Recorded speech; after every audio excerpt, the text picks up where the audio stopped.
Hey guys, tonight we journey back to a time when indoor plumbing didn't exist, soap was optional, and deodorant was, let's say, experimental. Imagine waking up not in your cosy bed, but on a pile of straw that's crawling with lice, ticks, and whatever else snuck in overnight. Your blanket? A coarse wool sack that smells like wet dog and smoke. You squint through the morning gloom, sunlight barely filters through the greasy window, and the air smells like something between mildew, unwashed feet, and spoiled onions. Welcome to medieval Europe. You cough into your sleeve. Again. That weird wheeze in your chest hasn't gone away, but who has time to worry about that? Especially when your first task is kicking a rat off your face. Yep, a rat. They're not guests, they're roommates. You shuffle to the corner where a dented, half-rotted bowl sits with yesterday's gruel hardened like cement. Bon appétit. So before you get comfortable, take a moment to like the video and subscribe, but only if you genuinely enjoy what I do here. And hey, comment below where you're tuning in from and what time it is. I love seeing how far this sleepy little village stretches. Now, dim the lights, maybe turn on a fan for that soft background hum, and let's ease into tonight's journey together. The first thing you notice in your one-room hut is that everything feels damp. The walls are a mix of timber and wattle and daub, basically woven sticks slathered with mud. It leaks in the rain, sweats in the summer, and grows a bit of everything in between. Historians still argue whether peasants actually cared about the smell of mould, or if it was just part of the decor. Either way, you learn not to breathe too deeply. As you stretch and scratch, your fingers dig into your scalp. That's not dandruff, that's lice. You've had them so long they feel like pets. There's a persistent itch behind your ears, and you find yourself flicking tiny black specks off your shirt. Charming. Outside, a pig snorts. Not from a barn. No, that's next to your front door, or rather your wooden plank propped up as a door. The pig is tied to a post, rolling in the same mud you walk through daily. And if you're lucky, he hasn't yet broken free and turned your firewood pile into a latrine. Again. No one in your village is clean by modern standards. There's no running water, no soap dispensers, no weekly laundry day. Bathing is rare, partly due to the effort and partly because many people genuinely believe it makes you sick. That's right. Washing too often is thought to open your pores to disease. So instead you layer up in crusty clothes, spritz yourself with vinegar or lavender if you're fancy, and call it a day. You step outside barefoot, instantly regretting it. The ground is cold and sticky. A mixture of chicken droppings, spilled ale, ashes and yesterday's urine forms a lovely village floor paste. Your neighbour waves, revealing blackened, gap-toothed gums and a grin that says, "Morning, I survived another night." That's worth celebrating here. You head to your morning chore, refilling the water from the stream, which also doubles as the town's laundry tub and sewer. You've stopped asking questions about floating things. It's just part of life. You take pride in skimming the least murky parts. It's like a gross version of panning for gold. Along the way, you pass your town's communal dung heap, essentially a mountain of waste, food scraps, and things people were too lazy to bury. It smokes slightly in the sun. The chickens love it. So do the flies. And yes, that's where your toddler cousin is poking around. Again. You trudge back and spot a dead bird near your doorstep. Not for dinner, it's just there. You nudge it aside with your foot, grab a stale chunk of rye bread from yesterday, and chew as slowly as possible. It tastes like wet stone, with mould, but it's yours. If you're a woman, your day's already planned. Grind the grain, spin wool, haul water, tend to the animals, and keep the fire going. Oh, and raise 5 kids, 3 of whom may not survive the year. If you're a man, you're out fixing fences, digging, hauling, or ploughing sun up to sundown. Either way, the lice come along for the ride. Inside your hut, there's no chimney, just a central fire pit and a hole in the roof. Smoke lingers all day, giving your eyes a permanent sting and your lungs a slow, scratchy burn. Some historians think this smoke actually helped preserve wood and killed bugs, but others argue it caused more respiratory damage than it was worth. Either way, it's not great for your complexion. You look down at your feet, mud-caked, cracked and cold. No socks, just sandals made from whatever was lying around. If you're lucky, your tunic doesn't have holes in all the embarrassing places. You tie it with a rope. Fashion. Suddenly, a rooster screams like it's been possessed. It's just another normal day, another trudge through the centuries, and yes, you probably won't survive this. You step outside, careful not to trip over the loose plank that pretends to be your front step. The morning air is cold and sharp, but that's the least of your worries. Because you, dear villager, need to go.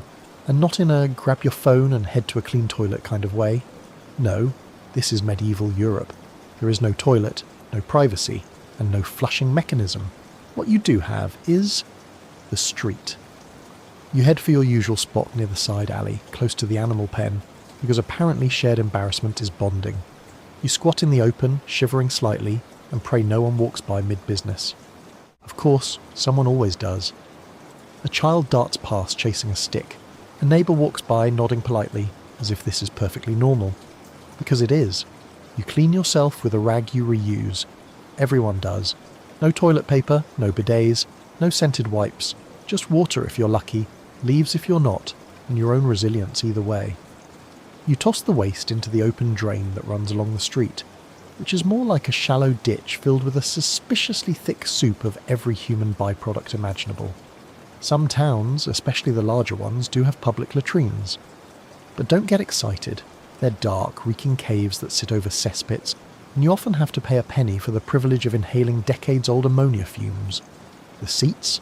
Cold stone with holes carved in rows, no dividers, no shame, just you and 3 strangers pooping shoulder to shoulder. Think of it as the original social network. In cities like London or Paris, there's something called a gong farmer. That's the poor soul whose job is to climb into cesspits and manually scoop out human waste. It's a well-paid job because no one wants it. Historians still argue whether gong farmers had to live outside city walls due to the smell, or just because everyone hated them. Either way, you're grateful someone else handles that nightmare, until you remember it's your cousin's new job. You shuffle back home, stepping around puddles that might be water or might be something else. A familiar splash lands near your foot. You look up just in time to see the neighbour's chamber pot being dumped from the second story. A brownish arc hits the cobblestones and splashes your ankle. She yells, "Garde l'eau," a phrase shouted before dumping waste, which roughly means watch out for the water. You were not warned in time. It's not just homes doing the dumping. Taverns, bakeries, even the local monastery. Everyone tosses their chamber pots straight into the street. That's why folks wear hooded cloaks, even in daylight. Protection from the surprise drizzle of medieval misery. You never walk too close to the walls of tall buildings, and you never, never look up with your mouth open. Inside your own hovel, the bathroom is a bucket in the corner. If you're wealthy, which you aren't, you might have a wooden commode lined with straw and covered with a cloth for modesty. The bucket is emptied into the same open gutter you passed earlier. It all flows downhill past the market stalls, the shoemaker's bench, and the church steps, until it reaches the stream where someone will wash their vegetables later today. Not that the church is any better. Monasteries are filled with silent monks, dedicated scribes, and yes, filthy latrines. Monastic toilets often consisted of long wooden benches over a trench, with no doors and sometimes no floor beneath your feet. In cold weather, the waste froze solid. In warm weather, it did not. Either way, the smell reached the heavens. You visit a neighbour's house later, hoping for something. News, food, maybe even some soap. You step into their home and immediately regret it. There's no ventilation, and their toilet corner is clearly well used and poorly cleaned. A rag hangs nearby, the communal wipe. You nod, try not to breathe too deeply, and sit on a wobbly stool already occupied by a cat with the attitude of an angry landlord. The entire concept of privacy is foreign. Even the act of relieving yourself is part of the daily village soundtrack. You hear it in the background of every conversation, every prayer, every family meal. One person squats, another pours vinegar on the floor to mask the smell, and no one bats an eye. It's just life. Some castles and wealthier homes have guardrobes. Those are toilet chutes built into the outer walls. You sit on a stone or wooden bench with a hole, and everything drops into the moat below. Romantic, right? Not when you realise the moat is also where kids fish and laundry gets rinsed. Don't drink from the moat is not just advice, it's survival. And if you think chamber pots are bad, wait until you hear about night jars. These are ceramic pots people urinate into overnight, then carefully, or carelessly, carry to the street in the morning.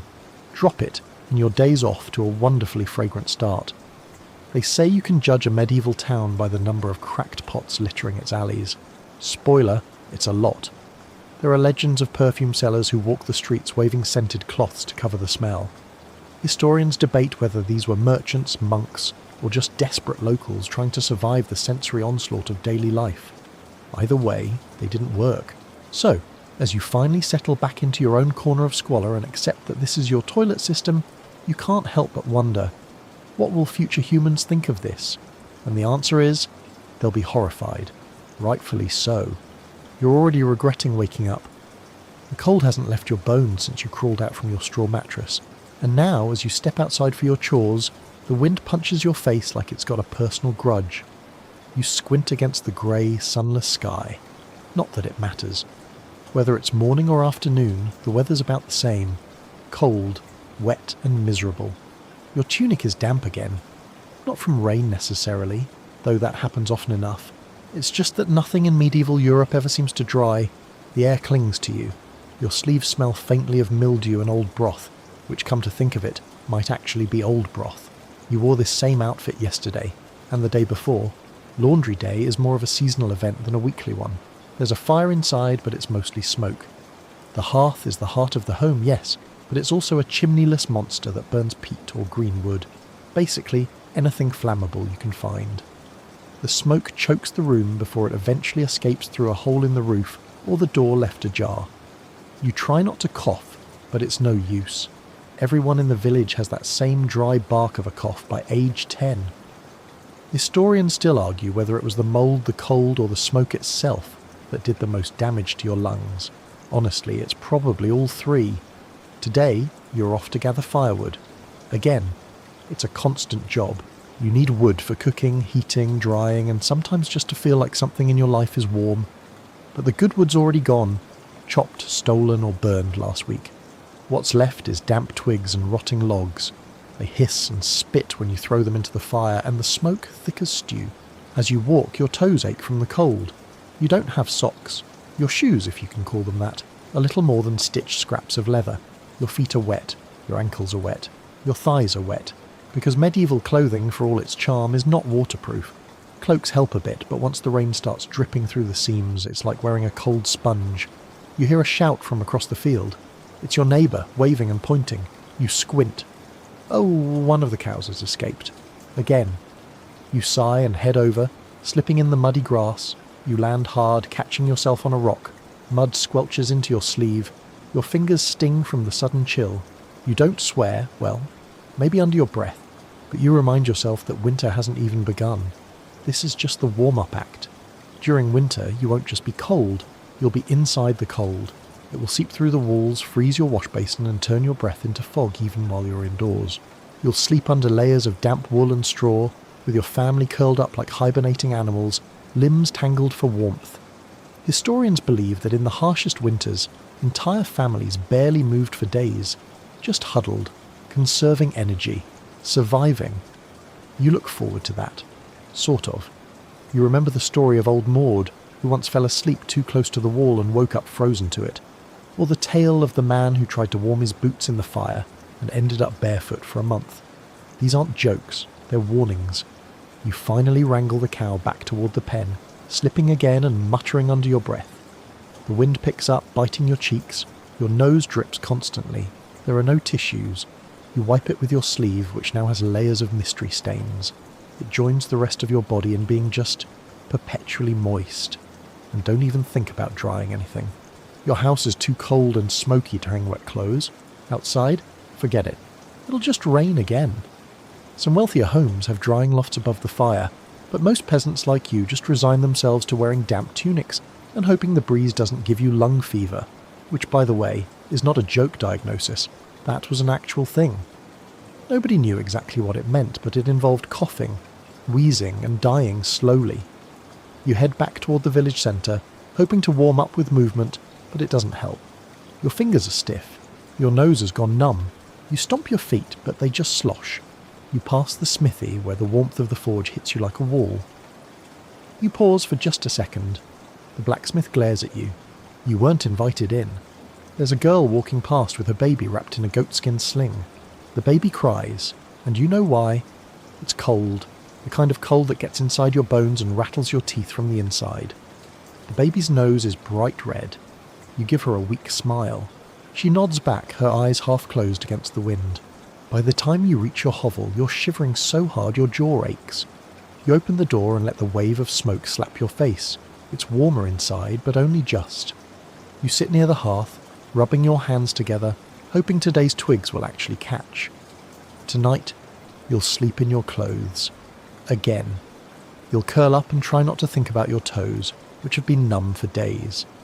You'll dream of summer, but even summer in medieval Europe is muddy, itchy and filled with flies. And guess what? It's going to rain tomorrow. Your stomach growls, which is its polite way of saying, "Congratulations, you're underfed again." You glance toward the hearth, where a pot of something unidentifiable simmers. It's technically food, if by food you mean a grey, watery porridge that tastes like a puddle looks. You ladle out a portion and try not to gag. It's turnip and barley again. Always turnip and barley. If you're lucky, there might be a fleck of bacon fat floating near the edge like a rare jewel. Welcome to the medieval diet. You don't eat to enjoy, you eat to survive. And you don't eat much either. A good harvest means you might have coarse bread, beans, and a bit of cheese. A bad harvest means you boil weeds and hope they don't kill you. There's a reason every surviving peasant skeleton from the Middle Ages looks like it was built from broomsticks and dental tragedy. Today's bread is hard enough to defend a castle with. You bite down and immediately regret it. Your tooth twinges. Again. That molar's been loose for weeks. You chew on the opposite side and try not to think about it. The bread is dark, dense, and made from rye or barley, with little pebbles of ground-up husk that wear down your teeth like sandpaper. Historians still argue whether the grit was accidental, or just accepted as part of the rustic experience. You tear off a piece and dip it into the broth to soften it. The flavour improves slightly. Or maybe your standards have just sunk beneath the mud floor.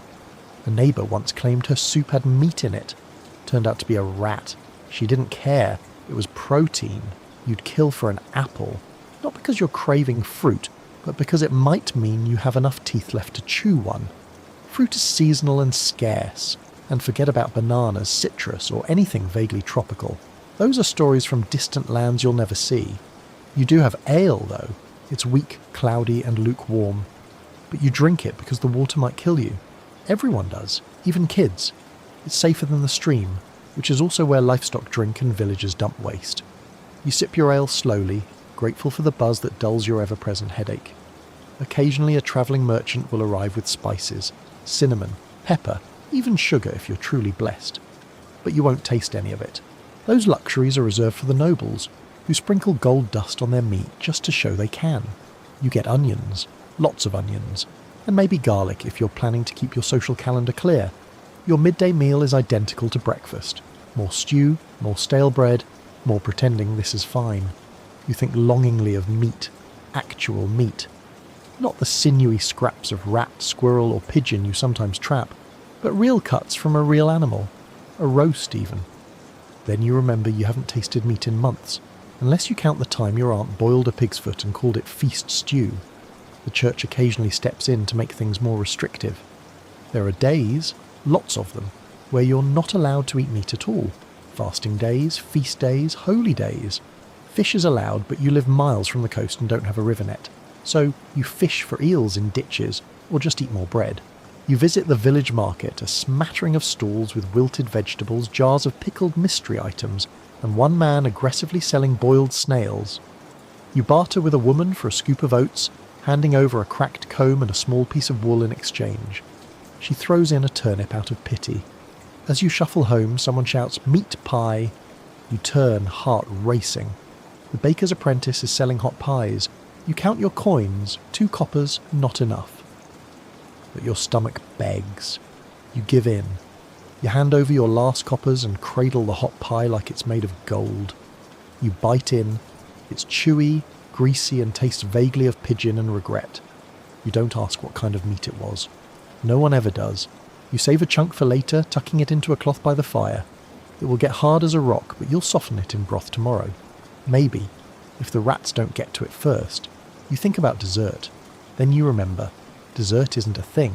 If you're lucky, you'll get a piece of honeycomb once a year. More often, you get roasted barley or some kind of sad, shriveled berry your cousin insists tastes better in the dark. The nobles feast while you gnaw. You've heard of their tables, piled high with roasted boar, fresh fruits, candied nuts, served by servants eaten with knives made of silver. You've also heard they get gout from all the rich food, and somehow that makes you feel a little better. You rinse your bowl with a splash of ale, then wipe it out with a piece of cloth that's seen better days. You hang it near the fire to dry. It will still smell faintly of onion and ash tomorrow. The wind howls outside. You clutch your belly, which is half full and still complaining. You lie down on your straw mat, the taste of onion lingering on your breath, and close your eyes. You dream of roast chicken, but when you bite into it, it turns back into turnip. You wake up coughing. Again. The inside of your throat feels like it's been sanded by a dull file, and your chest rattles like a wooden box full of pebbles. Outside, the roosters are already screaming. You sit up slowly, wincing at the tight pull in your ribs. You're 26, but your body feels like it's 80. Probably because you've been sick for the past, 3 years? In medieval Europe, illness isn't an occasional nuisance. It's your lifelong companion. There's always something. A fever that won't break, a sore that won't heal, or a cough that seems like it might dig your lungs out from the inside. The worst part? No one knows why you're sick. Theories range from you angered God to you have too much black bile. Spoiler, both are wrong. You reach for the little cloth bundle beside your bed. Inside are your medicines, a few dried herbs, a carved wooden charm, and a clump of something your neighbour claims is good for phlegm, but smells like goat dung. You chew it anyway. It tastes like sadness and bark. There's a knock at the door. Your cousin walks in holding a steaming bowl of something grey. She hands it to you without comment. You sip it slowly. It's warm, which is more than you can say for your toes, but it tastes like someone rinsed an old boot and called it broth. You thank her anyway. This is kindness. You try to stand, but your knees wobble. That fever from last week never really went away. You hear someone mention the sweating sickness, and you wonder if that's what this is, or maybe it's just the flu. Historians still argue over what half the illnesses even were. Was it typhoid, dysentery, influenza, or some terrifying medieval combo pack? You wrap yourself in a cloak and shuffle outside. The sun is low and sickly, casting a yellow hue on everything. Across the street a child is vomiting. No one reacts. It's just life. You make your way to the village healer. She's not a doctor. There are no doctors here, not for people like you. She's an old woman with crooked fingers and eyes like cracked glass. Her hut smells like dried mint, vinegar, and something vaguely rotten. She doesn't smile.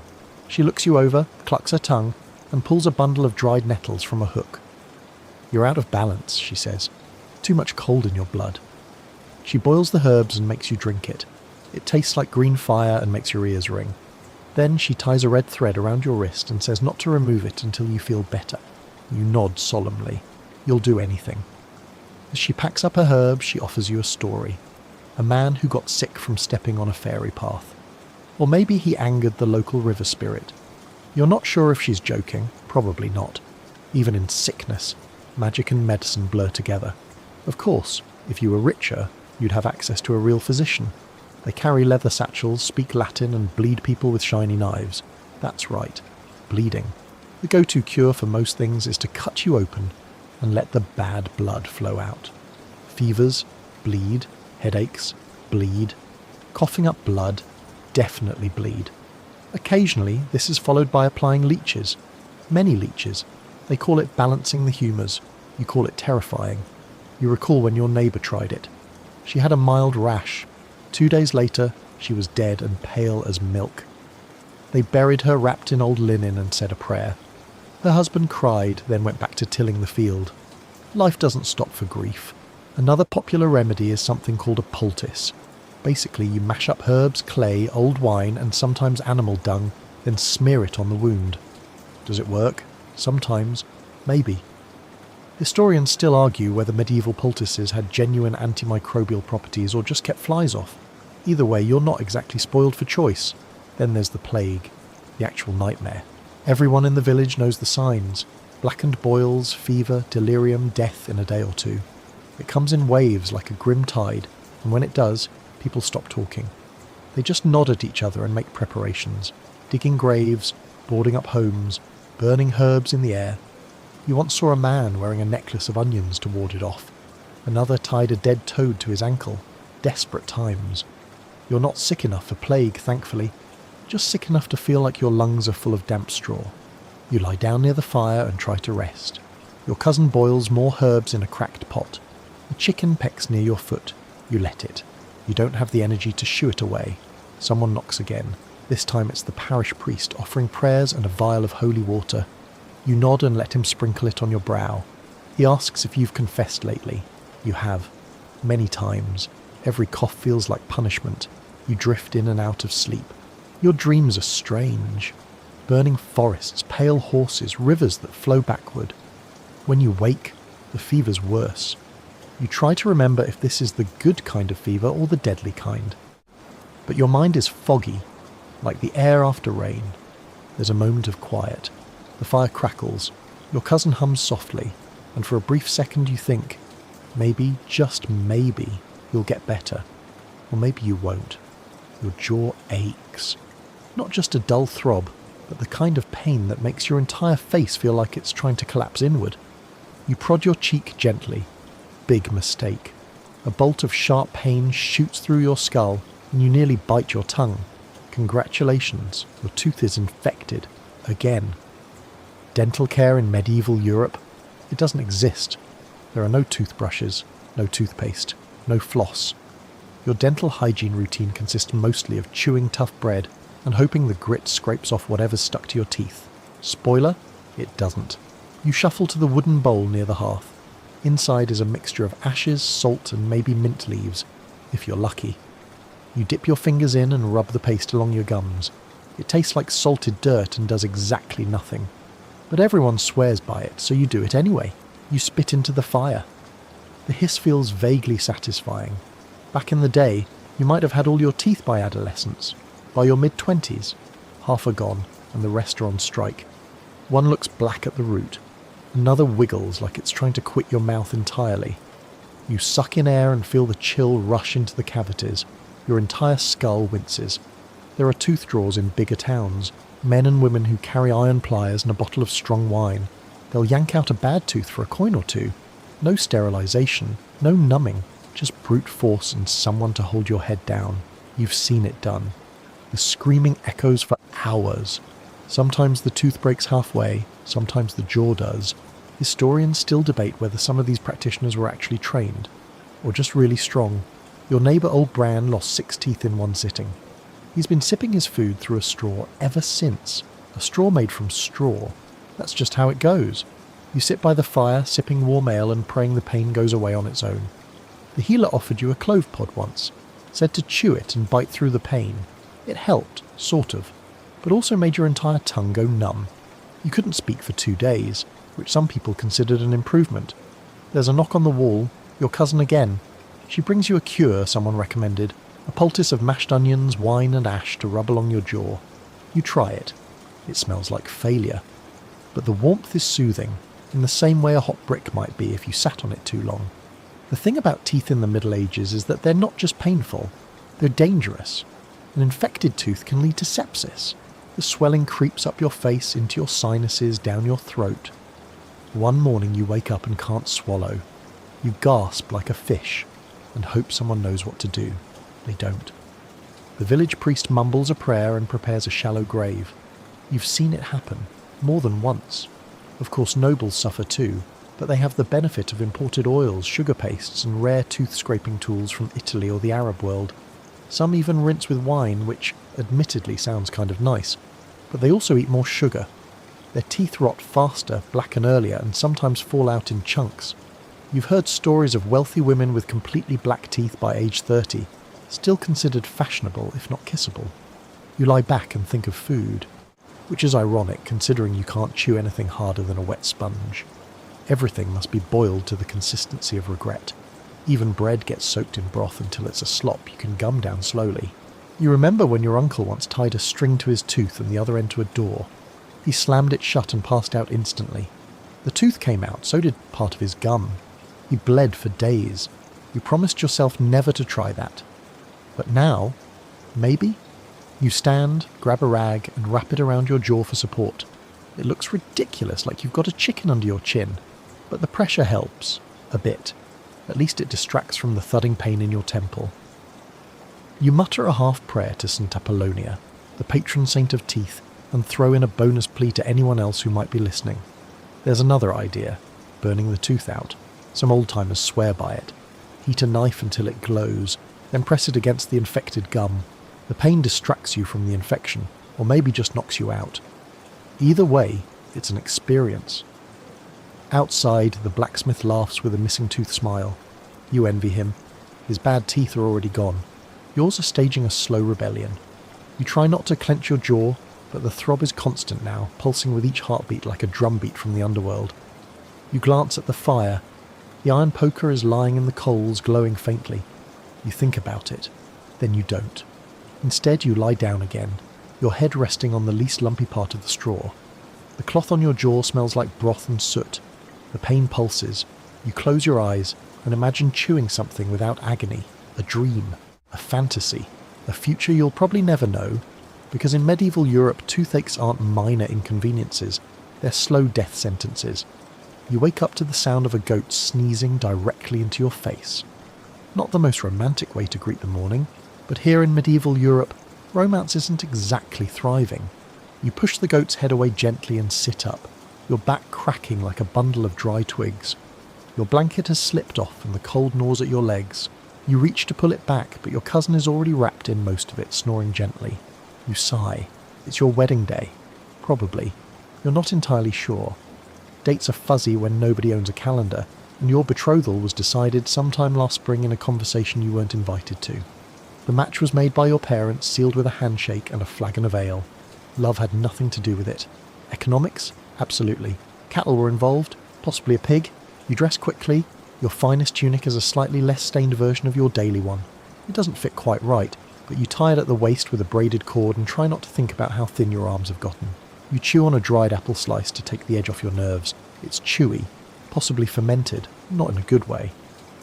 In medieval Europe, marriages often happen young, 14, 15, sometimes younger if land or inheritance is at stake. Girls are expected to be fertile. Boys are expected to have calloused hands and obedient shoulders. You're considered an adult the moment your voice drops or your hips widen. Historians still debate whether this early adulthood was purely economic necessity or a reflection of the religious belief in suffering young and often. The village square is decorated with whatever could be scrounged up, faded ribbons, some flowers, a suspiciously wobbly arch made of sticks. The priest is already there, fidgeting with his vestments. He smells faintly of onions and incense. Your intended stands awkwardly beside him, chewing nervously on a piece of straw. You exchange glances. No smiles, just mutual resignation. The ceremony is brief.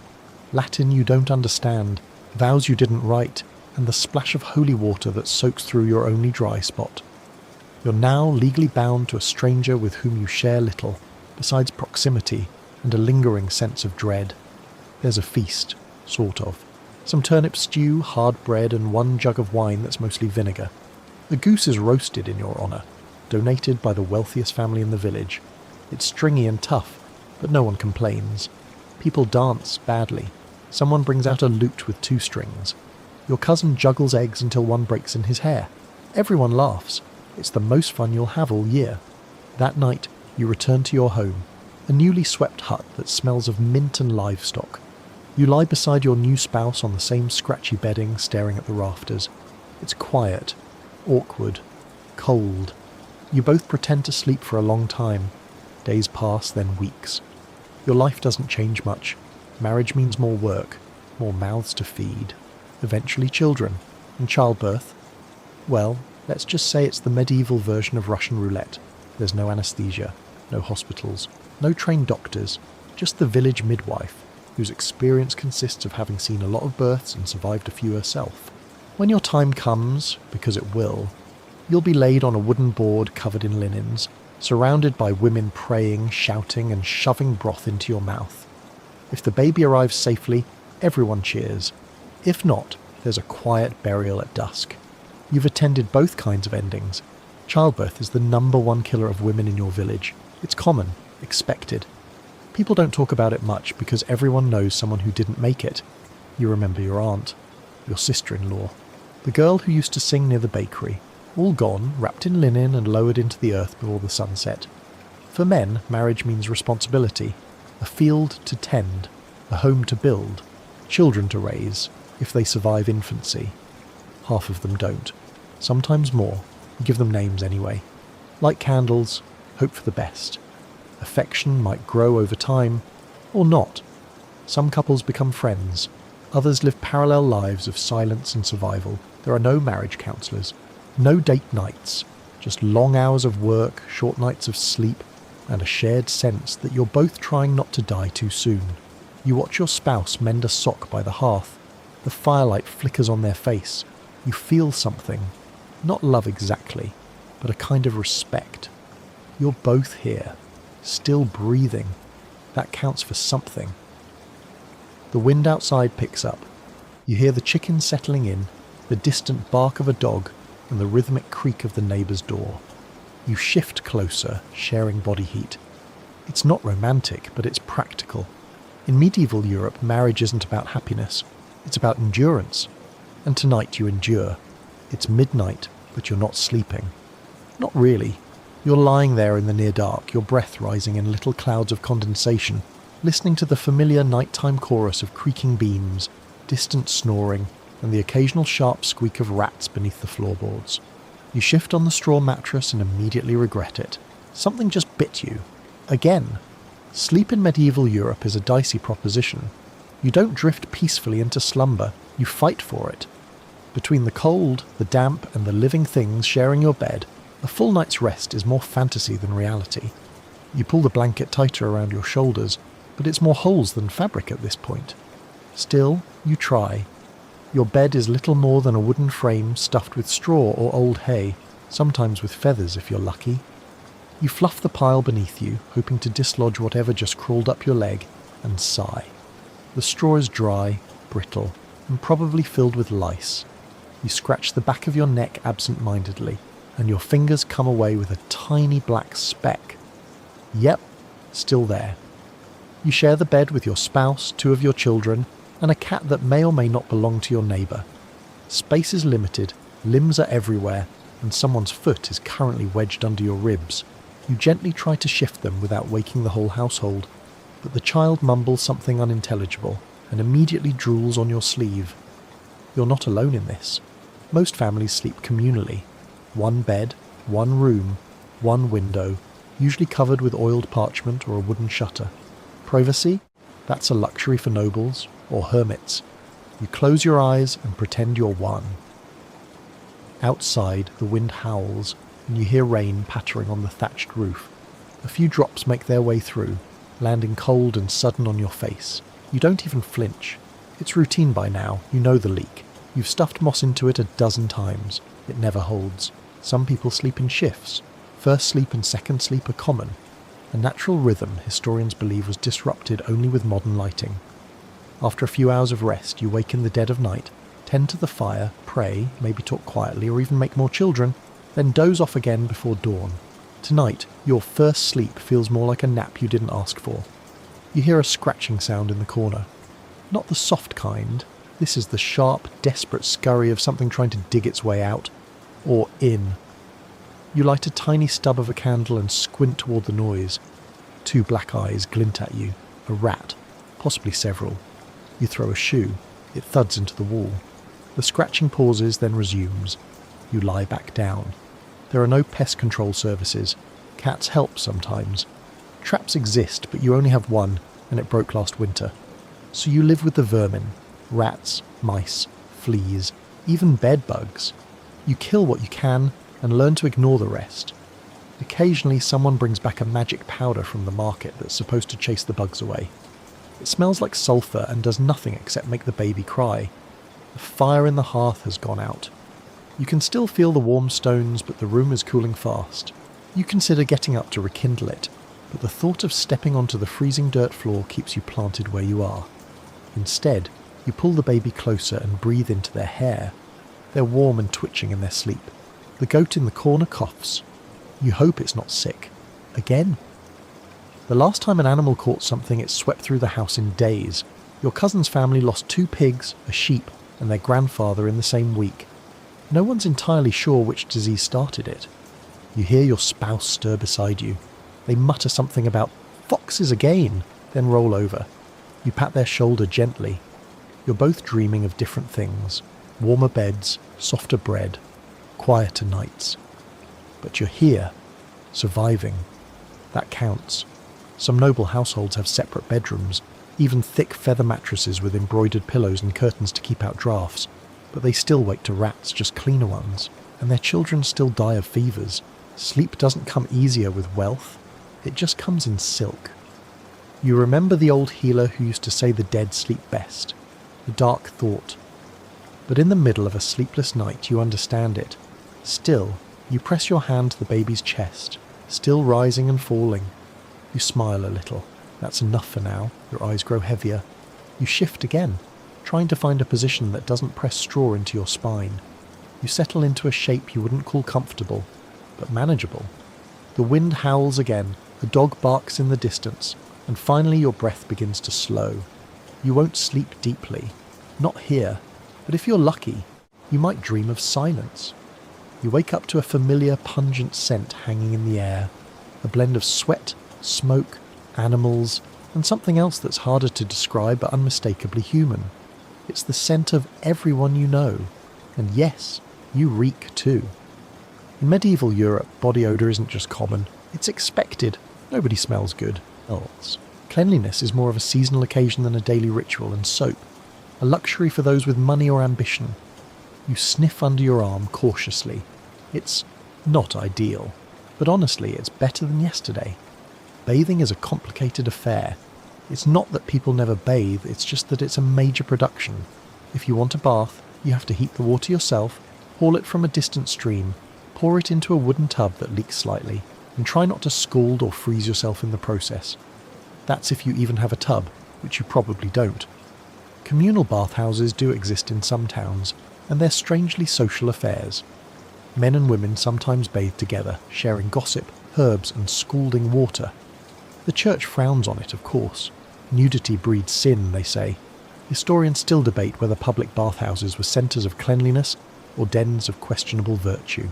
Either way, if you live in a tiny village like this one, you probably haven't seen a bathhouse in your entire life. Instead, you rely on the humble wipe down. A rag dipped in cold water, scrubbed over the vital parts.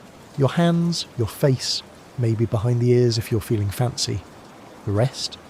Well, the layers of wool and linen will just have to soak up the rest. You've heard that the king himself only bathes a few times a year. That's supposed to make you feel better. Your hair is a different problem. Long, tangled, and home to several species of louse, it's often kept under a hood or scarf to spare others the sight and the smell. You scratch absently as you kneel by the hearth, heating a pot of water for the morning's refresh. You throw in a handful of crushed mint leaves, more for hope than effectiveness. There are homemade perfumes, of course, vinegar steeped with herbs, animal fat mixed with lavender. One ambitious neighbour tried rubbing himself with fermented milk and rosemary. He claimed it drove the fleas mad.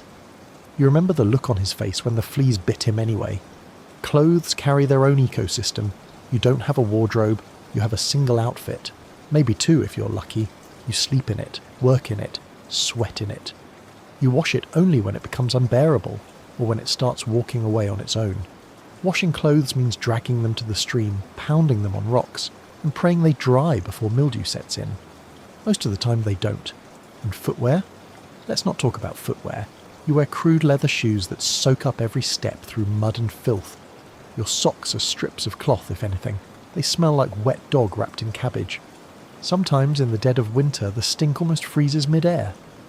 But come spring, the thaw brings back every buried scent with a vengeance. That's when people start burning incense or hanging bundles of dried flowers in their doorways. It doesn't work. You walk past a house with rosemary dangling from the beam and still catch a whiff of boiled cabbage and unwashed humanity. The noble class has more options. Imported perfumes from the East, scented gloves, powdered wigs to hide the greasiness. But even then, it's a surface-level disguise. Underneath all the rosewater and cinnamon oil, they're sweating just like you, especially under all those layers of brocade. You remember the travelling friar who passed through last summer? He gave a sermon about purity, then fainted from the heat. When they helped him up, the crowd stepped back from the sheer strength of his body odour. You chuckled. Quietly. Some believe that bathing is actually dangerous, that washing too often opens your pores to sickness. Better to build up layers of protective dirt, they say, a barrier against the world. You're not sure if it's true, but it's the kind of logic that takes root when no one has better answers. Still, despite the stench, you get used to it. You learn to distinguish normal stink from something's wrong stink.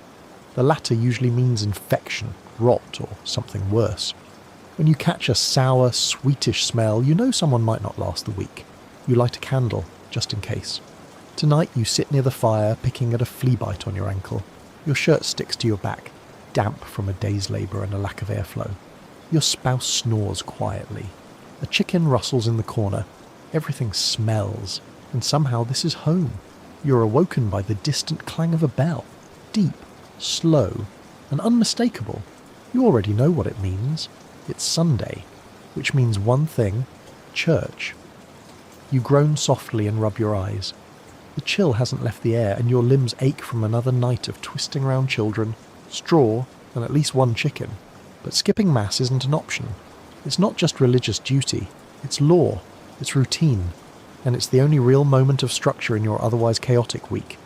You throw on your cloak, brush the worst of the dust from your tunic, and do your best to look reverent. The church is the only stone building in the village, looming and grim with a roof that leaks in 6 different places. Inside it smells of wax, old wood, and something musky you've stopped questioning. The pews are hard benches and the air is cold even in summer. The priest begins in Latin. You don't understand a word, but you bow and mumble along anyway. Most people in the village are illiterate, and religious texts are rare treasures. You're told what they say. You believe what you're told, mostly.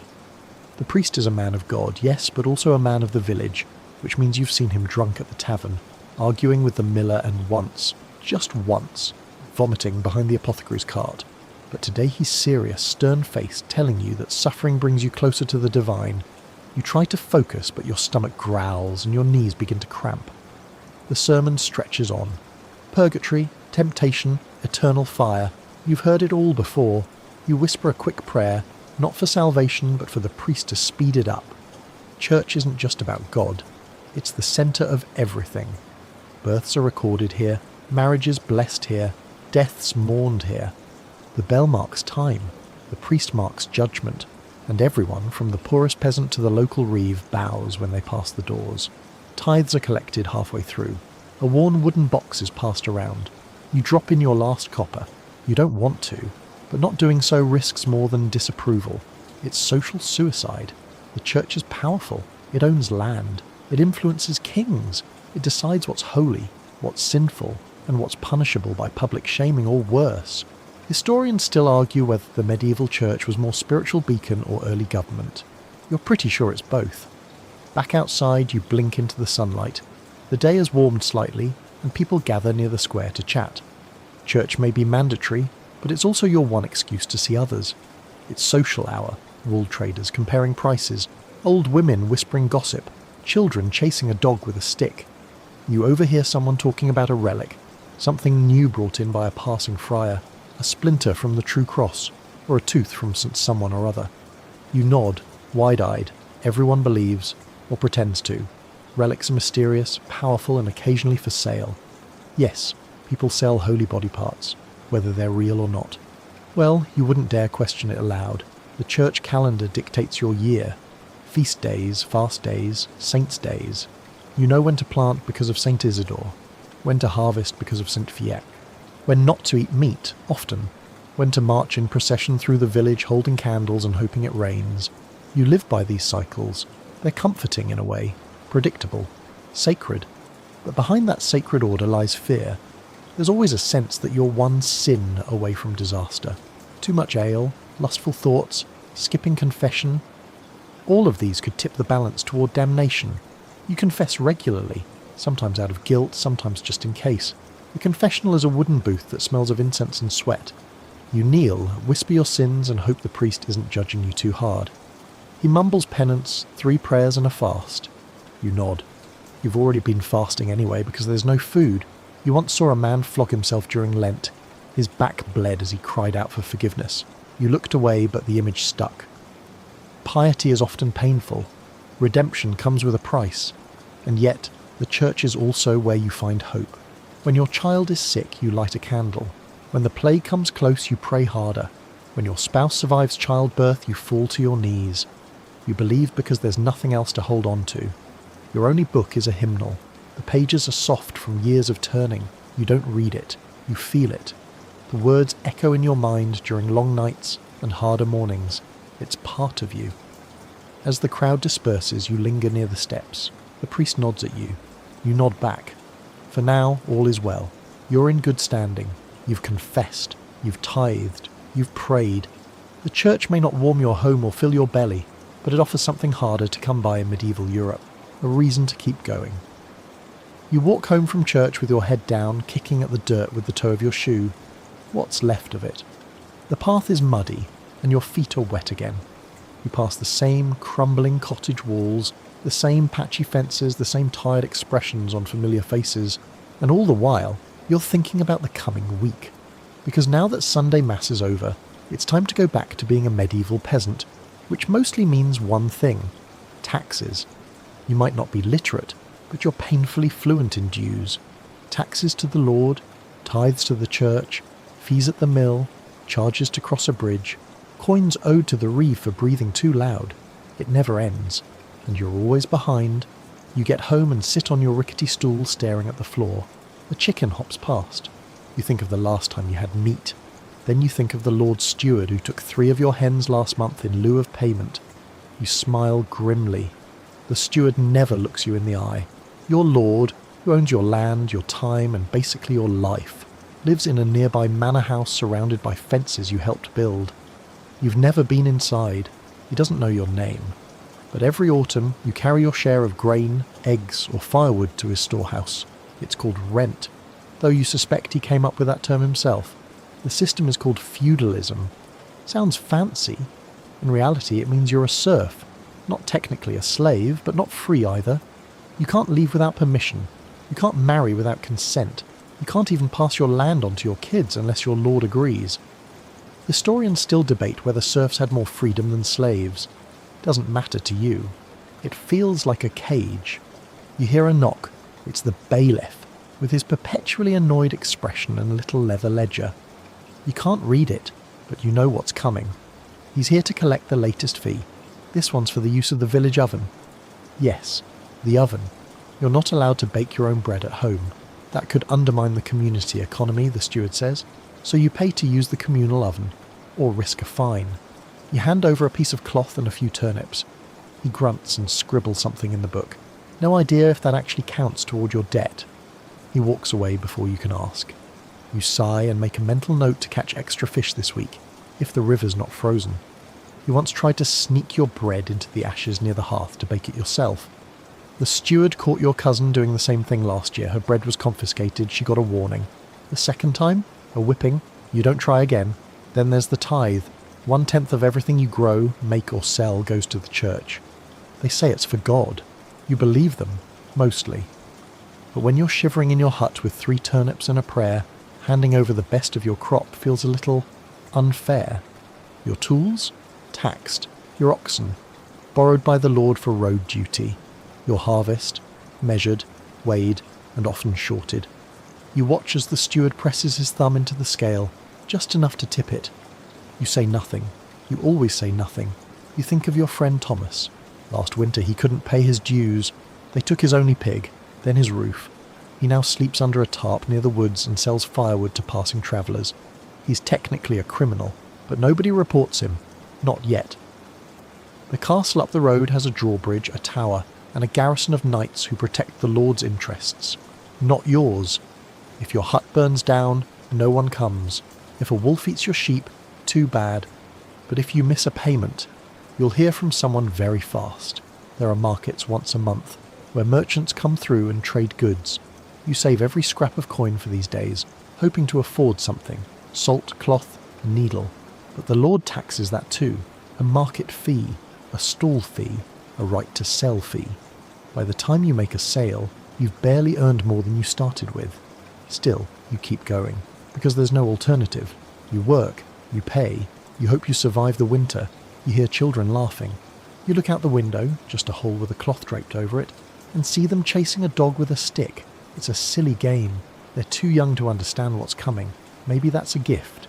You return to your chores, more firewood to gather, a fence to patch.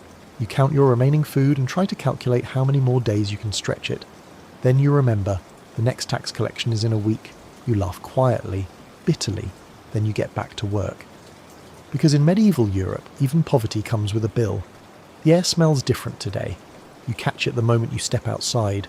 Less mud and manure, more roasted something. That's when you remember. The fair is in town. Your heart gives a little jump. Not out of joy exactly, but because this is as good as it gets. A travelling fair is the medieval version of a vacation.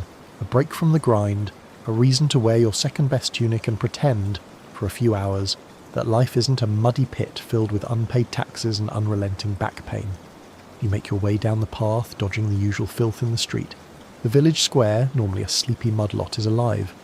Booths are being set up, carts rattle with clanging pots and rough fabric, and the smell of sweet wine and burnt sugar hangs thick in the air. There's music, bad of course, but music nonetheless. A pipe, a drum, someone singing off key about a brave knight and a duck. You spot jugglers, actual jugglers. Not your cousin throwing turnips again, but real entertainers with painted faces and bells sewn into their sleeves. They toss clubs, fire sticks and apples, while children cheer and adults pretend not to smile. One man is swallowing swords, or trying to. You're not sure if it's part of the act or just a very dangerous side hustle. At a booth nearby, a toothless woman is selling pies. You hand over your last coin and bite into one. It's warm, greasy and filled with meat. You don't ask what kind. Could be pigeon, could be rat, could be both. But it's hot and savoury, and you savour every bite. The fair isn't just food and fun, it's also a market. Merchants from distant towns bring exotic goods, bolts of coloured fabric, beads, tin cups, dried fish, and occasionally items so strange they seem magical. You once saw a man selling dried lizards in tiny jars, claimed they cured coughs. You weren't brave enough to try. You pass a booth selling love potions, another with herbal remedies that promise to banish demons and stomach worms alike. The seller is a skinny man in a feathered cap, waving a vial of green liquid that smells strongly of cabbage and regret. People buy it anyway. Over by the main road, the Lord Steward watches everything with cold eyes. He's here to make sure the fair pays its due. Every booth owes a portion to the estate, and every sale is quietly noted. Still, he smiles occasionally. Even the tax collectors like a good puppet show. Speaking of puppets, there's one now. A threadbare stage with two painted figures whacking each other over the head. The children are laughing hysterically. One puppet is a lord with a wobbly crown, and the other is a peasant who keeps ducking the blows. It's not exactly subtle satire, but it works. The steward pretends not to notice.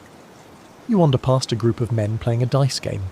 The stakes are small, a bit of bread, a sip of ale, maybe a comb or a chicken feather. You're tempted, but your stomach warns you not to gamble away your last ounce of food. You've seen people lose more than they meant to. You've been one of those people. A man walks by on stilts, nearly stepping into a bucket. A woman in a too bright dress tries to read your fortune for a copper. You politely decline. She shrugs and calls you destined for misfortune anyway. You believe her. She's right. The music picks up. A fiddler joins the group and suddenly there's dancing. Awkward, stomping, joyful dancing. Your neighbour grabs you by the arm and pulls you into the circle. You spin, you trip, you laugh. You forget just for a moment that you haven't had a full meal in days. As the sun lowers, the crowd swells. Torches are lit. The shadows flicker across faces both familiar and strange. A man dressed as a bear dances in the firelight. A boy throws a potato and misses. Everyone cheers anyway. Then come the contests, strength games. Who can lift a barrel the highest? Who can balance a sack of grain on their head?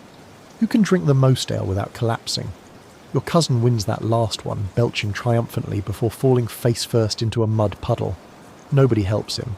That's tradition. There's talk of a cockfight later, or maybe a bear baiting. You're not sure you want to see either, but part of you is curious. The line between entertainment and cruelty is thin and well trodden here. You once saw a man eat glass for applause. The crowd roared. He smiled with blood on his gums. The fair lasts until the moon is high. You sit on a worn bench, belly not quite full but fuller than usual, head buzzing from the thin wine, heart heavy with the knowledge that tomorrow is just another day. But tonight, just tonight, you are part of something. As the crowd thins, you walk home slowly, carrying a ribbon you bought for a girl who smiled at you during the puppet show. You'll probably never speak again. Still, the ribbon is soft in your hand. It feels like possibility, because in medieval Europe, joy is rare. But when it comes, you grab it with both hands.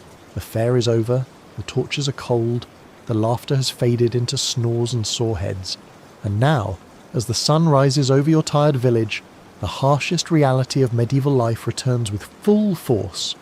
Justice, or at least something that claims to be justice. You wake to the sound of shouting in the square.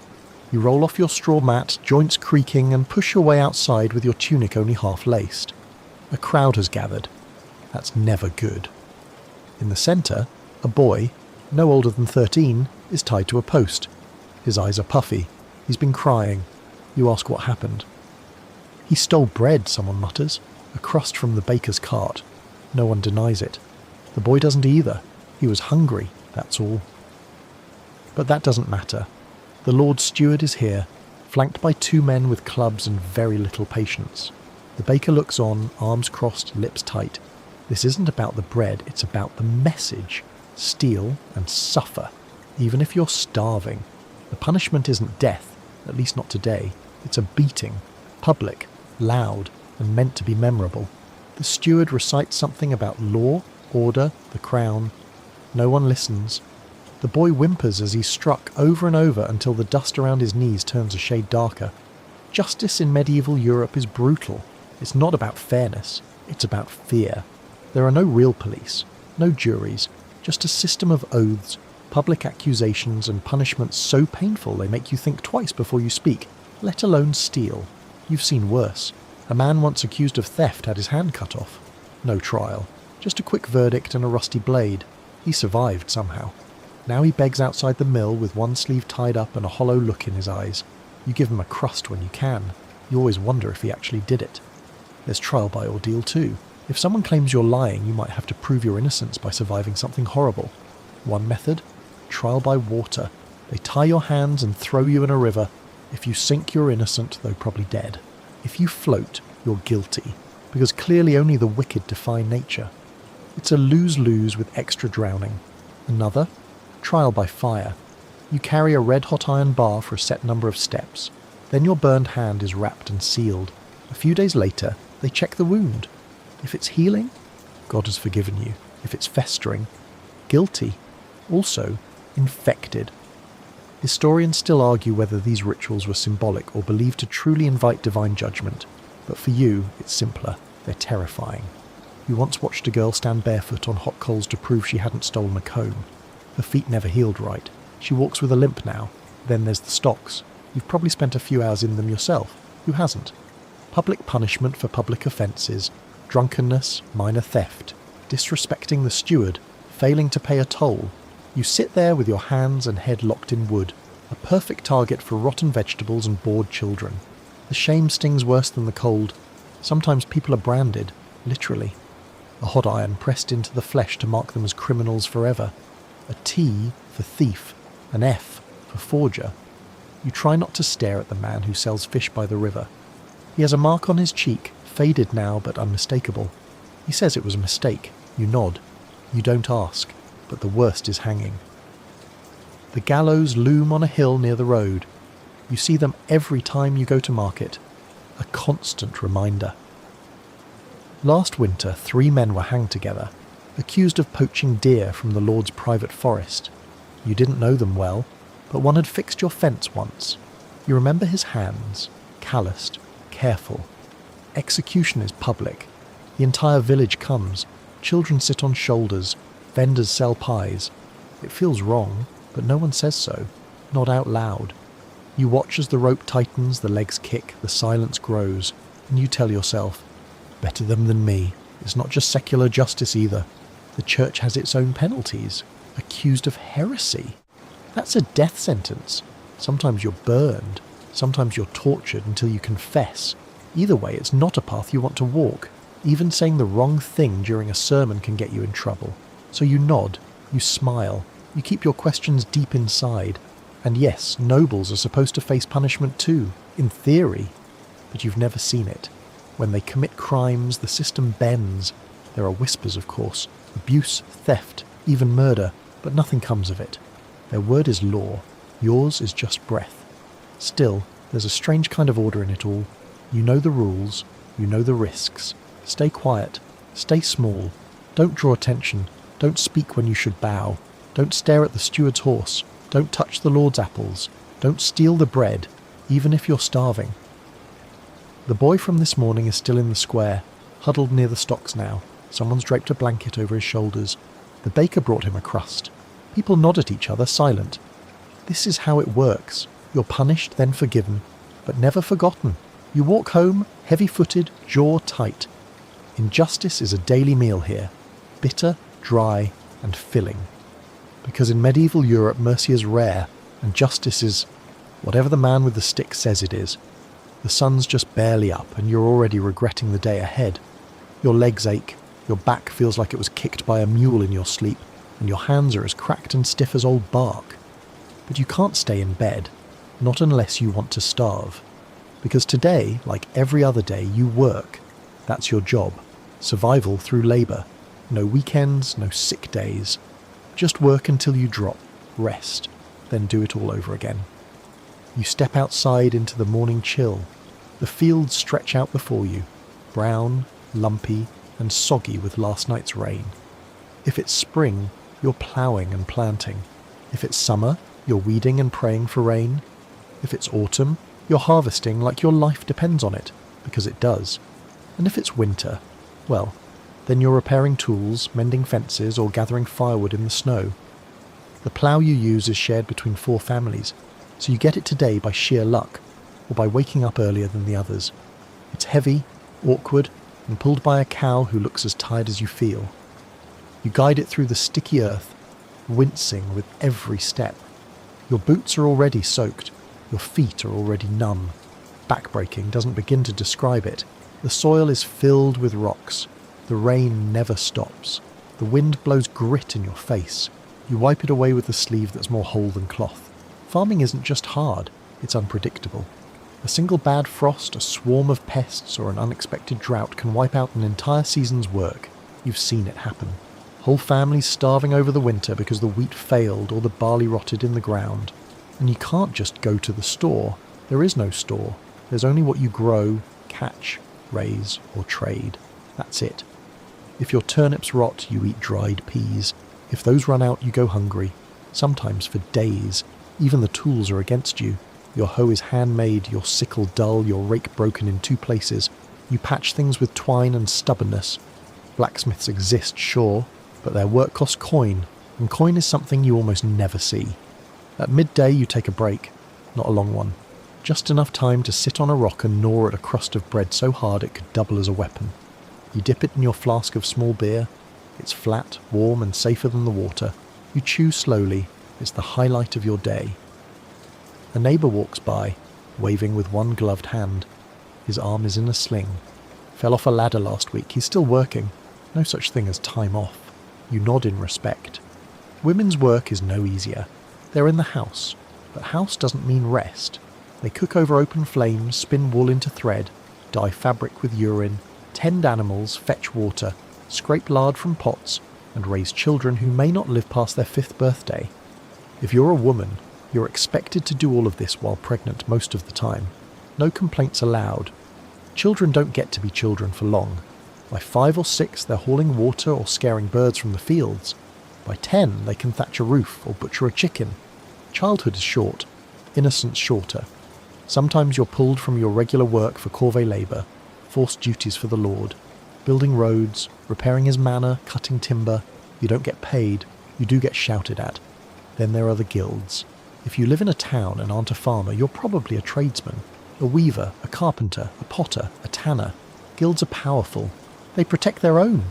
But getting in is nearly impossible if you weren't born into the right family. Apprenticeships start young and last for years. You work for room and board and maybe, just maybe, you become a journeyman someday. Or not. You once met a man who tried to start his own shop without guild permission. His tools were broken, his stall trashed. No one helped him. He moved away, or disappeared. You're not sure which. And don't forget the seasons. Summer brings sweat, sunburn and flies. Winter brings frostbite, icy roads and death. You've watched neighbours lose fingers, to the cold, to accidents, to infections. There are no prosthetics. You just adapt. By sunset, you're dragging your feet back home. Your hands are caked in dirt. Your skin stings where your tunic rubbed raw. You smell like smoke and sheep. You collapse onto your straw mat, barely able to eat the stew your spouse set out. It's turnip again. Of course it is. You think of rest. You dream of it. But rest is a myth. Because tomorrow, the plough comes back around, the weeds grow again, the fence needs fixing, the woodpile is low, the pig escaped, the roof is leaking, the thatch is moulding, the goat's coughing, the baby's crying, the fire's dying. And your back still hurts. Because in medieval Europe, your job isn't just hard, it is your life, and it never ends. The sun rises late and sluggish now. It's that time of year when the air tastes like iron and your breath curls white in front of your face. But this morning something feels wrong. There's a strange stillness in the village. No chickens clucking, no children chasing sticks. Even the dogs are quiet. Then you hear it, the muffled toll of the church bell. Once, twice, slowly. Dread creeps in with the sound. You open the door to see your neighbour's wife standing in the road, wrapped in a cloak too thin for the cold, face pale. "Old Martin's dead," she says. "Took him overnight, swollen black as coal. You close the door before the cold, or the fear, can follow her in. Plague. Or maybe not. Maybe just a bad fever. Maybe something he ate. Maybe a punishment from God. No one knows." But when a man dies that fast, people start whispering. The threat of disease is constant in medieval Europe. There's no germ theory, no antibiotics, no hospitals worth the name. You live surrounded by filth, by animals, by other people's breath. Every sneeze, every cough, every rash could be the start of something bigger. You light a little sprig of rosemary near the fire just in case. It's said to purify the air, or ward off spirits, or both. No one's quite sure anymore. You remember the stories, how the great pestilence once came through and turned whole towns into graveyards. Black boils under the arms, fevers that cooked your mind, blood pouring from places it had no business being. You were young when they told you those stories. They sounded like nightmares. They weren't. You step outside again. The air feels heavier. A chicken lies dead near the fence. Unusual. You prod it with your boot. It doesn't move. The goats bleat nervously. Something's wrong. By midday there's a second death, then a third. The priest organises a prayer procession. Everyone files behind him, holding candles and murmuring hymns. The smoke of incense mixes with the frozen air. Children cry. Someone faints. You walk because not walking would look suspicious. And in times like these, suspicion is dangerous. That night, you hear the bell again. And again. And again. The steward orders people to stay indoors. That lasts a day. People need food, water, work. And when they venture out, they find more bodies. You've seen plague doctors in the city. Those strange bird-masked men with canes and pouches full of herbs. They don't come to villages like yours. You're too small, too poor. If the sickness comes, you deal with it yourself. Some believe it's a punishment from God. Others blame the air, the stars, the Jews, the lepers. Fear breeds blame. You try not to speak, just in case your words turn on you. One woman ties a toad to her wrist. Another hangs garlic around her door. Someone kills their cat, claiming it brought sickness. You saw that cat catch 3 mice a day. You say nothing. You boil your linens in vinegar. You sprinkle ashes near the door. You keep rosemary in your pockets. Your spouse starts coughing. You lie awake and count the hours. The gravedigger works without pause now. His hands are blistered. His eyes hollow. He doesn't speak. Just digs. There's no ceremony anymore. No time. Just a shallow pit, a muttered prayer, a sprinkle of dirt. Then on to the next. One of your children complains of chills. You press a hand to their forehead. It's damp. You try not to panic. You bundle them in wool and whisper stories about summer. about fields and frogs and the time they found a shiny pebble that looked like silver. You stay up all night watching their chest rise and fall. By morning the fever breaks. You don't cry, but your hands shake when you wash their face. The priest says it's passing. Maybe he's right. Fewer bells today. More people outside. The market tentatively reopens. Someone bakes bread again. You try to forget. But the fear clings to your skin like soot. A week later you visit the churchyard.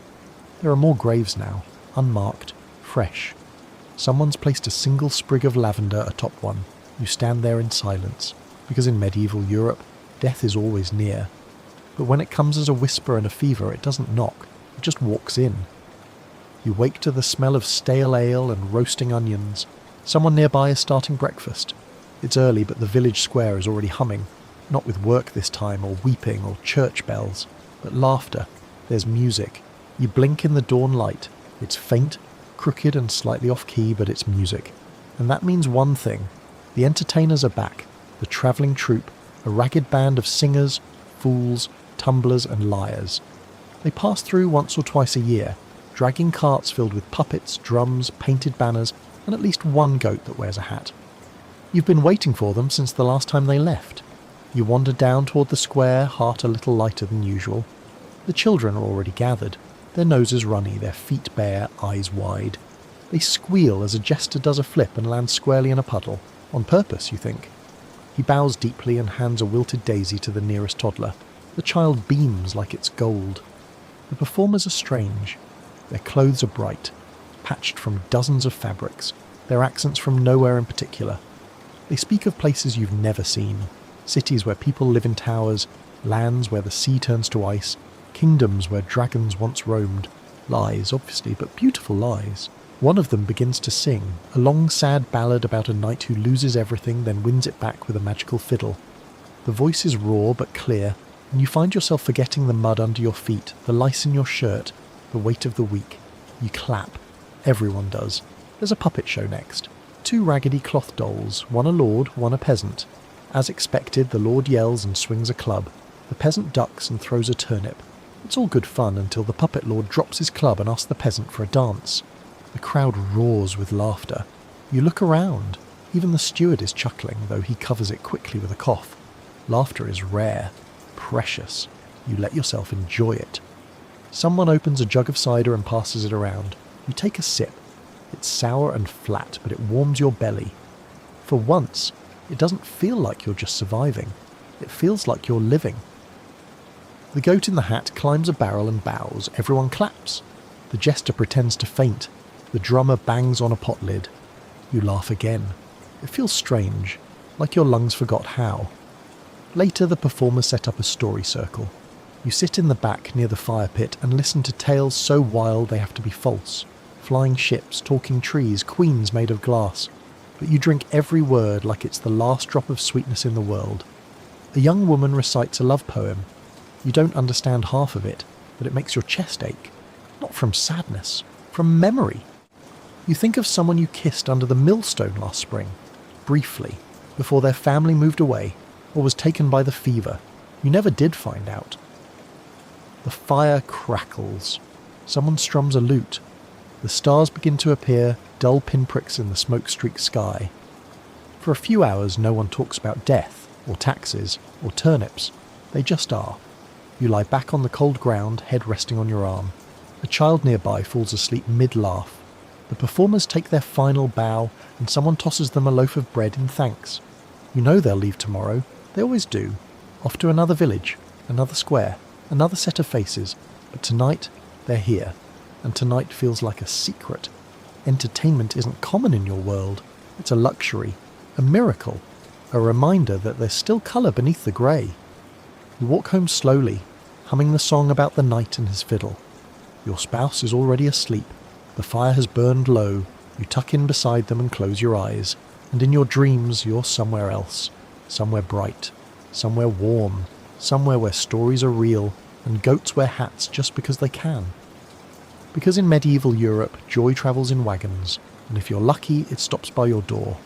You're roused by the sound of hooves on frozen earth, slow, steady and ominous. The village is still, save for the crows overhead, and the occasional creak of a wooden sign swaying in the wind. You slip on your boots, grab your cloak and head outside. By the well, a man in unfamiliar clothes is speaking with the steward. He's dressed in dark colours, with a leather pouch at his side and a sword on his hip. Not a knight, but not a peasant either. The steward's voice is low, clipped. You recognise the tone. Trouble, a message rider. Which can only mean one thing. Someone important has been murdered, robbed or insulted. And now someone else is angry about it. You inch closer. There's talk of theft from the grain stores and suspicions of harbouring outlaws. Your stomach knots. You know the rumours. Someone's been poaching from the Lord's granary. No one says who. No one has to. In times like this, accusation is currency, and the poorest often pay. Before the sun's fully up, a man is dragged from his cottage. You know him. Thin. Quiet. His left eye doesn't quite open. You've seen him share bread with strangers. He doesn't fight. He just mutters, "I didn't take anything." No trial. No investigation. He's tied to a post and whipped until the steward says stop. People gather, not because they want to, but because not watching would be noticed. You stand there, eyes downcast, fists clenched. Later, someone scrawls a cross on the post where the blood dried. A prayer, a warning, a reminder. Justice, you think again, is not what you thought it meant. That evening you walk along the outskirts of the village, following the worn path through the woods toward the next hamlet over. You pass the pillory, a wooden frame still slick with last week's rain, and the stocks, where someone left a chewed crust and a mocking note. On your walk you recall the wandering bard who once told you of distant lands where law was written, fair and respected, where judges wore white robes and listened to every voice. Sounded like a fairy tale then, still does, because here, justice depends entirely on who's watching. Take the forest, for example. It's technically the Lord's land. Every deer, rabbit and stick belongs to him. You're forbidden from hunting, but when your child's ribs show through their skin, what choice do you really have?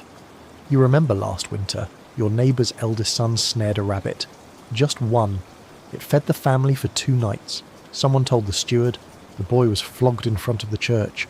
No food, no apology, no second chance. And yet the noble's hounds roam freely. They kill what they please. His falcons feast while you chew stale bread. Even the roads are rigged. Every bridge, every crossing, every well-paved stretch comes with a toll. Pay it or turn back. Never mind if you're bringing grain to market or returning from a funeral. If you can't pay, the guards help themselves to something else. Your cloak, your shoes, your dignity. Some villagers resist. Quietly. A hidden loaf. A hunted pheasant buried beneath turnips. A forged tally mark on a tax roll. But these rebellions are whispers, not shouts. The loud ones get silenced. You once knew a man who refused to pay the church tithe, said he didn't believe a gilded altar was worth a child's supper. The priest shamed him publicly. Then the Lord stepped in. His roof was dismantled accidentally during a road repair. His tools vanished. One morning his donkey was dead. The next week he left. No one saw him again. It's not just that the system is cruel, it's that it's casually cruel, predictably so, like rain or rats or winter. You stop expecting it to be fair, you just hope it passes you by. Still, every once in a while something shifts, like that girl last spring who shouted at the reeve for taking her bread, loud, unashamed. People stared, someone clapped. The reeve blushed. The girl left the next day, but her echo stayed. You think about her sometimes, about what she said, about what it felt like to hear truth spoken out loud. The sun sets behind the trees, spilling gold across the sky. You turn back toward home, feet dragging. There's smoke rising from the hearth. The children are chasing a chicken. Your spouse is patching your tunic by candlelight. Tomorrow you'll work again, pay again, endure again. Because in medieval Europe, you're not just living under the law, you're living beneath it. You open your eyes to the sound of snorting and snuffling right outside your door. It's not a bandit, not a messenger, it's your pig, again. He's managed to nose the door open and wander inside, looking for anything remotely edible, including apparently your shoes. You push him out with a tired grunt, barely managing to close the plank back across the entrance. He leaves a muddy trail across the floor and knocks over the water bucket for good measure. Great. Another thing to fix today, because in case you've forgotten, you live with your animals, not near them. Not adjacent to them, with them. Same air, same roof, same everything. It's not just pigs either. Chickens scratch near the hearth. A goat sleeps in the corner, chained to a post you installed after she chewed through your bedding one too many times. There's a duck under your bench that no one remembers bringing in. The cat's somewhere, usually on the rafters, hissing at ghosts and knocking things down just for fun. The house is a one-room structure. Walls made of wattle and daub, roof thatched with straw, floor packed earth. There's no attic, no barn, no separate stable. If it breathes and you own it, it lives here. Why? Because otherwise it'll be stolen, or freeze, or wander off. Animals are wealth. Walking, clucking, oinking insurance policies. You guard them like treasure, and when winter comes, you cram them inside and tell yourself it's cosy. You step over the goat's hay pile and duck beneath the low ceiling beam. Your back already hurts, but bending is better than braining yourself again. Your spouse is feeding the chickens a mash of old barley and weeds. They flap around like they own the place. They kind of do. The smell is layered. Smoke, sweat, dung, stale wool, something acidic you don't want to identify. You stopped noticing it years ago. Outsiders do. A merchant once gagged upon entering and claimed it was like living in a stable. You laughed, because it is a stable. You remember a story from the last fair? A visiting noble supposedly fainted when he saw how peasants lived, with animals snoring 3 feet from the bed. Historians still argue whether the story is real or exaggerated. You say, let them argue. Meanwhile, you'll be here, spooning soup while a chicken perches on your windowsill and watches every bite. Night is the worst. When the fire burns low, the room gets cold and every living creature grows restless. The pig rustles in his corner, the goat coughs. The chickens settle with little bursts of feathers and murmured clucks. You once woke up with a cat on your face and a goat licking your fingers. But it's not all bad. Animals make heat, real, living warmth. And in the cold months, when the frost is thick and your bones feel hollow, the warmth of a living creature is something you're grateful for, even if it farts in its sleep. Of course, animals are loud. You've gotten used to being startled awake at 3 a.m. by a pig dream-snorting or a rooster that thinks darkness is a suggestion. And cleaning? There's no such thing as a clean peasant house. You sweep constantly. The dirt comes back, you scrape dung from the doorway. It comes back. It's a war you've already lost, so you settle for making paths through the mess.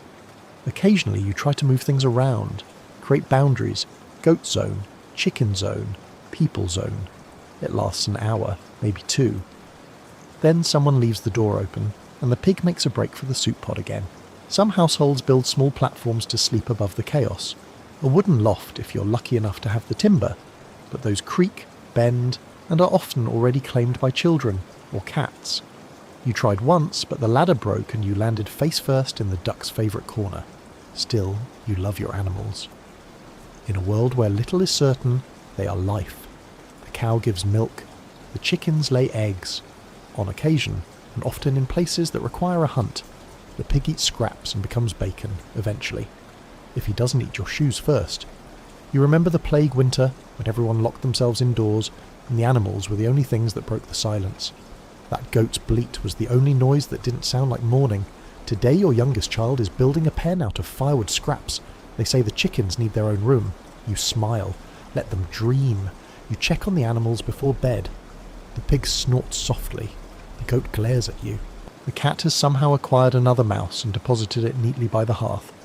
The chickens have nested in your clean laundry again. You sigh. Then you laugh.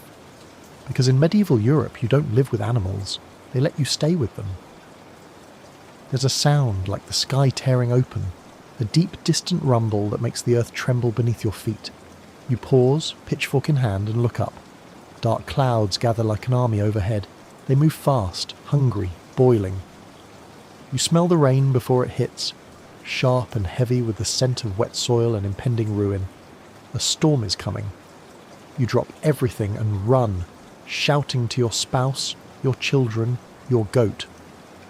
The animals scatter. The chickens, in their usual display of brilliance, flap in the wrong direction.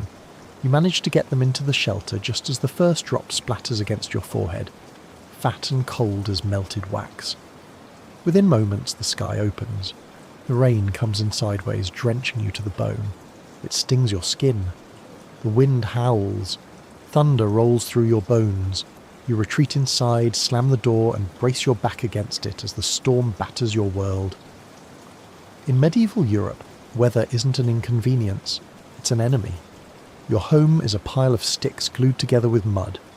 The thatch roof above your head leaks like a sieve. The wind whistles through every crack in the wall. You do your best to plug the holes with cloth, straw, anything you can find. It helps. Barely. You move everything off the floor. The hearth smokes as the rain hisses down the chimney hole. Water pools near the threshold.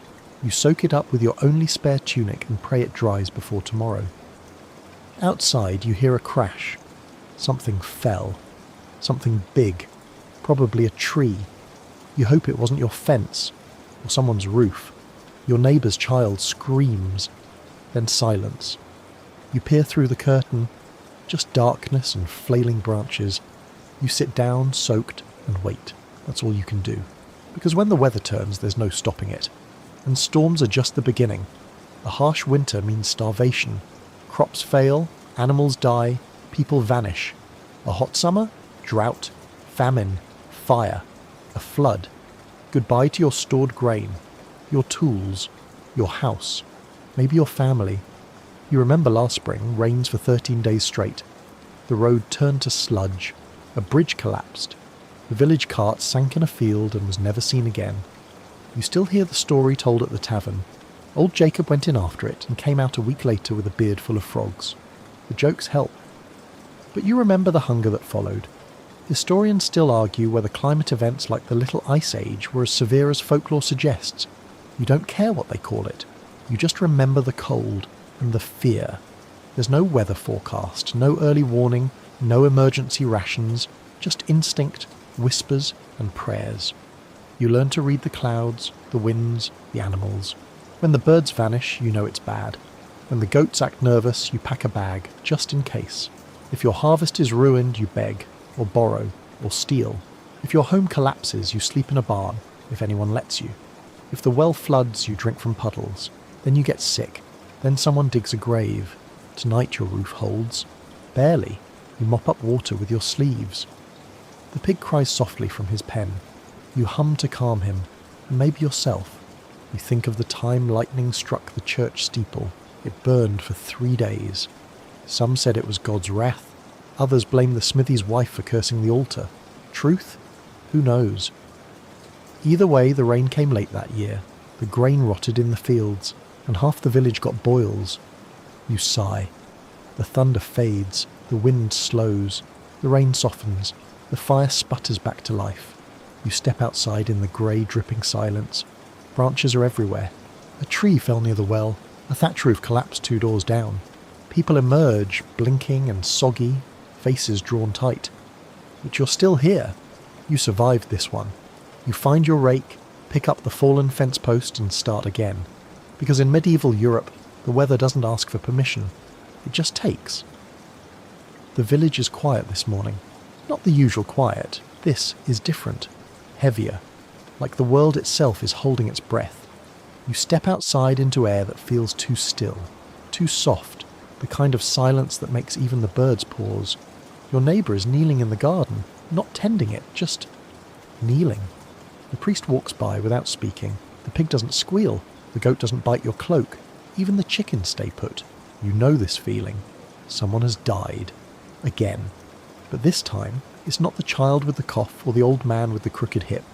This time, it's the woman who always laughed too loud in the market, the one with strong arms and quick fingers, the one who helped deliver your child last winter. She was healthy. Just yesterday she was fine. And now, gone. There's no funeral procession, no carved marker, just a shallow grave at the edge of the woods. A prayer, a handful of dirt, the wind. In medieval Europe, death isn't a dramatic ending, it's a regular Tuesday. You've lost count of how many people you've buried, or helped bury, or heard about through whispered doorways. They die from infection, from childbirth, from the cold, from spoiled meat, from a bad fall, from a splinter, from nothing in particular. And when they go, they leave behind a hole not just in the ground, but in the fragile patchwork net of daily survival. One fewer hand to spin thread, one less back in the field. One more ghost added to the firelit stories you whisper to each other when the sky turns black. You think back to your childhood, what little you remember of it. Your sister who never learned to talk. Your cousin who fell into the well. The fever that wiped out 3 families. The priest said they were chosen.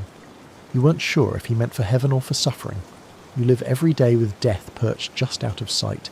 You feel it when you eat bread that smells wrong, when your child sneezes more than twice, when your spouse sleeps too long, when the pig grows quiet, when the sky darkens suddenly, when the bell rings too early, too late, or not at all.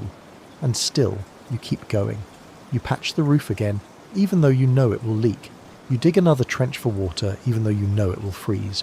You spin more thread, cook more stew, kneel at more graves, and whisper more names. Because what else can you do? You lie down that night next to your spouse, the fire low, the animals restless. Your child curls against your side. You brush the hair from their eyes and murmur something soft. A prayer, a promise, a lie. You say, it'll be okay. And maybe it will, for now. Because in medieval Europe, life is short, and survival is its own kind of victory. The fire crackles low now. You're warm, at least for the moment. The goat has finally gone to sleep. The wind has softened outside, rustling gently through the trees, and somewhere in the dark an owl calls once, then is silent. You let your breath slow. Your body feels heavier. The aches you carried all day have softened beneath the blankets. The quiet is no longer eerie. It's gentle, safe. You think of the stories you've heard, the roads you've walked, the turnips you've peeled, the songs hummed over sleeping children, and the laughter that rose like steam from shared soup pots. You think of all the tiny, ordinary things that kept you going. A smile from across the fire, a scrap of cloth saved for a special day, a ribbon, a ribbon, a ribbon. And yes, life was hard, often cruel, often unfair, but not only that, there was still joy, still beauty, still warmth. You shift a little deeper into the straw, wrapping the cloak tighter around your shoulders. The sounds of the village settle into a distant hush. Somewhere, a dog sighs. The chickens murmur, the world exhales. You're not in danger now. You're not hungry now. You're not alone. You're here. Breathing, resting, drifting. Letting go of the weight. Letting go of the cold. Letting sleep find you. Slowly, sweetly, fully. You made it through another day in a world that asked too much and gave too little, and that somehow is enough. That somehow is enough. That somehow is enough. That somehow is enough. That somehow is enough. That somehow is enough. That somehow is enough. That somehow is enough. That somehow is enough. That somehow is enough.